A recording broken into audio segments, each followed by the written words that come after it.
అందరికీ నమస్కారం అండి. ఈరోజు రాజధానిలో జరుగుతున్న అభివృద్ధి గురించి మాట్లాడటం జరుగుతుంది. అయితే ఈ జరుగుతున్న అభివృద్ధి అంతా కూడా ఒక్క రోజులో జరిగింది కాదు.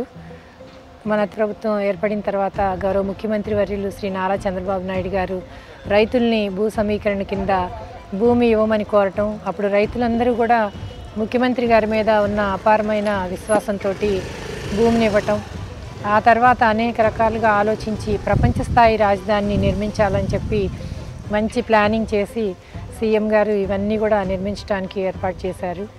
అంతేకాకుండా ఇక్కడ భూములు ఇచ్చిన రైతులకు భూమి విలువ పెంచాలని అనేక రకాలైన పరిశ్రమల్ని, ఐటీ సంస్థల్ని, అలాగే విద్యా సంస్థల్ని కూడా తీసుకురావటం జరిగింది. మీరందరూ కూడా మీడియాలో చూస్తూనే ఉండొచ్చు. విఐటి కానివ్వండి, తర్వాత ఎస్ఆర్ఎం, ఇవన్నీ కూడా కన్స్ట్రక్షన్ జరగటం, వాళ్ళు అకాడమిక్ ఇయర్ని కూడా స్టార్ట్ చేయటం జరిగింది. ఇక్కడ లోకల్ స్టూడెంట్స్ కూడా అక్కడ చదువుకుంటూ ఉన్నారు. అంతేకాకుండా ఈ రాయపూడి గ్రామంలో గవర్నమెంట్ కాంప్లెక్స్ ఏర్పాటు చేయటం జరిగింది మాస్టర్ ప్లాన్లో. దానిలో భాగంగానే ఐఏఎస్ ఆఫీసర్స్ కానివ్వండి, ఎమ్మెల్యే ఎమ్మెల్సీ క్వార్టర్స్ అందరికీ కూడా క్లాస్ 4 ఎంప్లాయీస్కి కూడా గృహ సముదాయాలు ఏర్పాటు చేస్తున్నారు. కొన్ని ఎకరాల భూమిని వాళ్ళకి కేటాయించి వాళ్లకు గృహ సముదాయం కూడా నిర్మించడం జరిగింది. ఎవరైనా ఒకసారి మీడియాలో కానీ ఇక్కడ ఈ తుళ్ళూరు మండలంలో కానీ వచ్చి చూస్తే అభివృద్ధి ఎంత బాగా జరిగిందో కూడా మీ అందరికీ తెలుస్తుంది. అయితే గౌరవ ముఖ్యమంత్రి గారు సిఆర్డీఏ ఫండ్ తీసుకొచ్చి ప్రతి గ్రామాన్ని కూడా సీసీ రోడ్స్ వేయటం, డ్రైన్స్ వేయటం, ఎక్కడైతే డెవలప్మెంట్ జరగాలో అవన్నీ కూడా గ్రామాలన్నీ కూడా మీరు ఒకసారి చూసినట్టయితే ప్రతి గ్రామంలో కూడా ప్రతి రోడ్డు సీసీ రోడ్డుగా ఏర్పాటు చేయడం జరిగింది.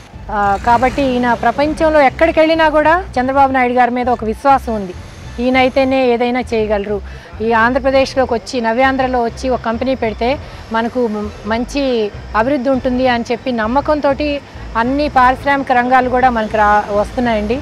ఆ సింగపూర్ స్థాయి రాజధానిని ఇక్కడ నిర్మించాలి, అంతకు మించి తలదన్నే రాజధాని నిర్మించాలని గౌరవ ముఖ్యమంత్రి గారు అహర్నిశలు కష్టపడుతున్నారు.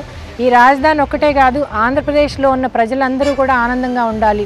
ప్రతి కుటుంబం కూడా 10,000 రూపాయలు నెలకు సంపాదించే విధంగా వాళ్లకు ఆర్థికంగా ఎలాగ వాళ్ళ అభివృద్ధి చేయాలి అనే విధంగా కూడా ఆలోచిస్తున్నారు. పేదరికం లేని సమాజం కోసం ప్రజలందరూ ఆరోగ్యంగా ఉండాలి అని చెప్పి ఈ గౌరవ ముఖ్యమంత్రి గారు అహర్నిశలు కష్టపడటం మనం చూస్తున్నాం.